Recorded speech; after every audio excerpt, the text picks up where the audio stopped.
नमस्कार।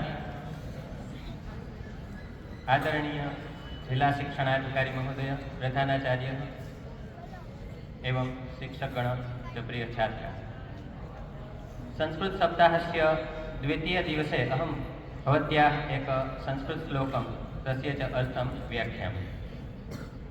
एषः श्लोकः भगवद्गीतायाः ध्यानयोगम् अध्यायात् गृहीतः अस्ति। उद्धरेत् आत्मनां नात्मानम् अवसादयेत् आत्मैव ह्यात्मनो बंधुरात्मैव त्रिपुरात्मनः।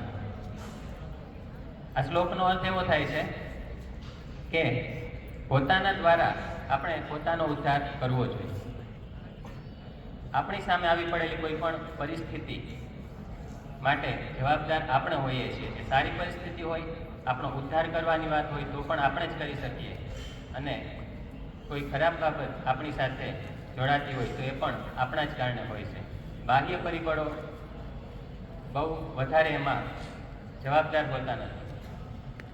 આપણી સામે આજે માનનીય જિલ્લા શિક્ષણાધિકારી સાહેબ શ્રી વોતા સાહેબ, આપણા વીસી ટેકનિકલ હાઈસ્કૂલ પરિવારના આચાર્ય સાહેબ શ્રી બી.એ. વાઘેલા સાહેબ, આ બંનેથી તો આપ પરિચિત હશો જ, પણ આ ઉપરાંત આપને કેટલાક મહેમાનો પણ આપની સામે દેખાતા હશે। તો આ મહેમાનો એ આપણા સ્કૂલ પરિસરની નજીકમાં જ આવેલ ધક્કાવાળી મેલેડી માતાનું જે મંદિર છે એ મંદિરના ટ્રસ્ટીઓ અત્રે ઉપસ્થિત છે।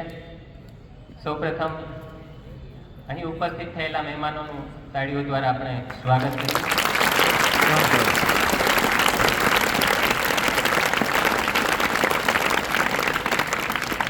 હમણાં જ મેં વાત કરી એમ કે આપણો ઉદ્ધાર આપણે જાતે કરવો જોઈએ એવું ધ્યાન યોગના એક શ્લોકમાં ભગવાન શ્રી કૃષ્ણએ કીધું છે। અહીંયા આવેલા ટ્રસ્ટીઓ આપણી સંસ્થાને અવારનવાર વિવિધ જરૂરિયાતની સામગ્રીનું ડોનેશન કરતા હોય છે। આ રીતે એ પોતાનો ઉદ્ધાર કરે છે અને એમણે આપેલી જે સામગ્રી છે, જે બુક્સ છે, એનો તમારા અભ્યાસમાં ઉપયોગ કરીને તમે પોતાનો ઉદ્ધાર કરી શકો છો। સૌપ્રથમ અત્રે ઉપસ્થિત મહેમાનો છે એમનું આપણે આપણા જિલ્લા શિક્ષણાધિકારી શ્રી સાહેબ શ્રી અને આચાર્ય શ્રી વતી શાલ અને પુસ્તક દ્વારા સન્માન કરશું। ત્યારબાદ આપણો કાર્યક્રમ છે એ આગળ ધપાવશું। ધક્કાવાળી મેલેડી માતા ટ્રસ્ટના શૈલેષભાઈ જાની,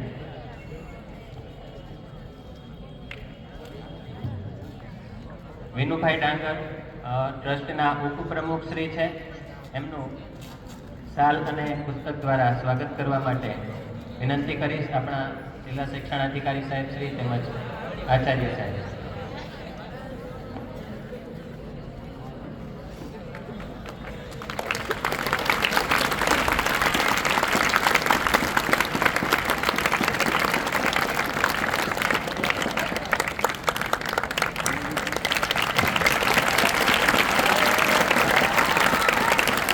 આભાર સાહેબ।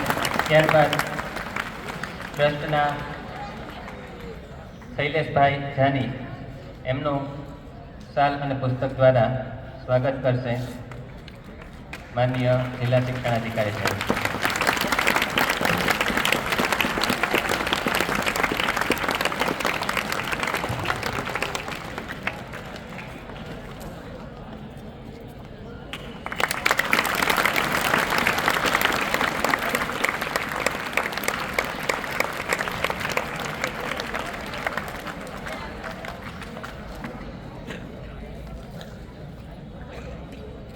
ટ્રસ્ટના વધુ એક સદસ્ય ભાવેશભાઈ મહેતાનું શાલ દ્વારા સન્માન કરશે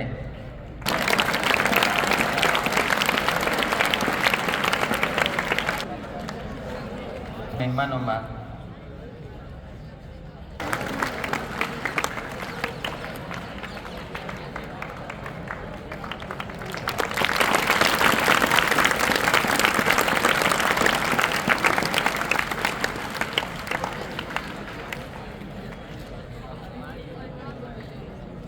દ્વારા જે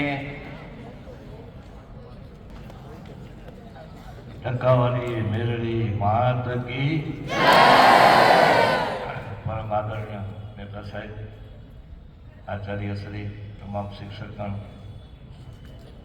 અને વિદ્યાર્થી અને વિદ્યાર્થીની ટકાવારી મેળવી ટ્રસ્ટ ઘણું બધી સેવાના કાર્ય કરે છે અને તમારા બધાના સહયોગથી, કારણ કે દાન પેટીમાં જે આવક આવે છે એમાંથી જ કરી છે. કોઈ ટ્રસ્ટી ઘરના પૈસા નાખતા નથી. આ તમારી જાણ ખાતર, કારણ કે દાન પેટીમાં દાન આવે છે, તમે લોકોએ આપેલું દાન છે એનો સદુપયોગ થાય એટલા માટે ટ્રસ્ટી નિમવામાં આવે, જેનો પારદર્શક વહીવટ થાય. અમે હર વર્ષે 21 દીકરીઓ જેના મા અથવા બાપ ન હોય એવી દીકરીના સમૂહ લગ્ન કરી છે. દર વર્ષે જાજરમાં બહુચર પાર્ટી પર ઘણાએ જોયો હશે, ઘણા લોકડિયા હનુમાનની બાજુમાં. આ વર્ષે હમણાં જ કર્યા 21 લગ્ન, 2.5 તોલા સોનું આપી છે. આજના સમયમાં સોનાનો ભાવ એટલો છે, તમને લોકોને ખ્યાલ જ હશે. અને તે સિવાય 151 વસ્તુ આપણે ફૂલે પૂજન કરીએ, એમ રામયું કરી, બધી વ્યવસ્થા, આઈસ્ક્રીમથી ચા નાસ્તો બધી. વર અને કન્યા પક્ષને કોઈને 1 રૂપિયો દેવાનો નહીં.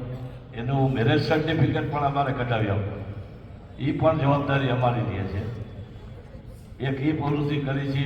બીજું, રોજ ગાયને ઘાસ જોઈએ, આપણે જેમ ખાવા જોઈએ એમ ગાયને પણ ઘાસ જોઈએ.